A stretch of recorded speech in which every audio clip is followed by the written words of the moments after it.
Salamat talaga. Sino ba yung kausap mo kanina ka pa? Kinikilig-galig ka pa dyan.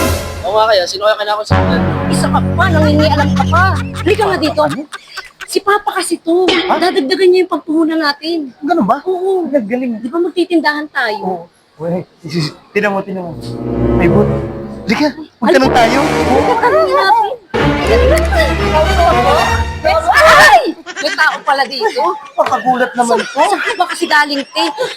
Magtatanong lang sana. Ano yung kanegosyo card for sari-sari store? Oo, kasi lang gusto sana namin magtayo ng tindahan sa magnegosyo. Ay, ma'am, sir, good news po. Ito pong Ultra Mega Supermarket ka negosyo card. Ito po yung blue card namin para po sa gustong magsimula ng sari-sari store po. Ay, ito na yung negosyo natin. Masisimulan na natin. So, paano kami magsisimula sa kanegosyo card? Ay, ma'am, kailangan lang po natin ng 25,000 pesos puhunan.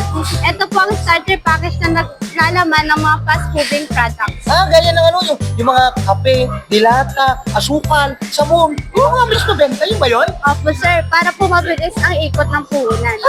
Kaya natin! Kaya natin! Ayaw, di ba? Ano naman ang benefits ng kanegosyo card? Sa 25,000 pesos po na puhunan, meron na po kayong 2,500 dagdag puhunan GC po. Ito po yun, sir. Magagamit po yan dito sa Ultra Mega po at pwede niyo po itong pag-deposit sa kahit anong product po. Galing! Hindi pa tinag-umpisa, meron na tayong kita! May 2,500 pesos! Di ba? At hindi lang yan, sir. Ano pa? Every 1,500 po, may makuha po kayong 1% rebate po sa buy 6 items po namin. Wow! At hindi lang po yan, sir. Ito din po, every 200 spend po, meron po kayong 1 peso na naiipon po sa blue card niyo po. Galing! May 1 pesos pa! At ito po din, ma'am, may makuha din po kayo cashback po sa annual gift po.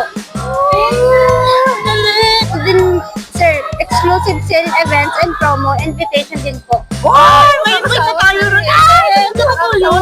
Oo, totoo yan! Ano naman mga requirements para magkaroon kami ng kanegosyo card? Oo nga. Ay ma'am, kailangan lang po natin dito ng registration form kung saan po, fill upan nyo lang po ito. Nagagaling yun. Kailangan din po natin ma'am ng business permit po. Pangatlo po ma'am, kailangan po natin kahit po isang valid ID lang. Ay, oo, meron ako yan! Ako rin. Kailangan din po natin ng photo of sari-sari store nyo po. Ay, yung picture ng tindahan Oo, natin. oo! Tayo picture yun! Okay po, ma'am. Maraming salamat po. Halika po. Ayan na, mahal. Oo. Masisimulan na natin yung pangarap nating tindahan. Oo, dream come true. Ay, may fast food doon. Halika, kain tayo. Fast food. Magtitipid nga tayo eh. Tapos diyan ka sa mamahalin, doon tayo sa kwek-kwek.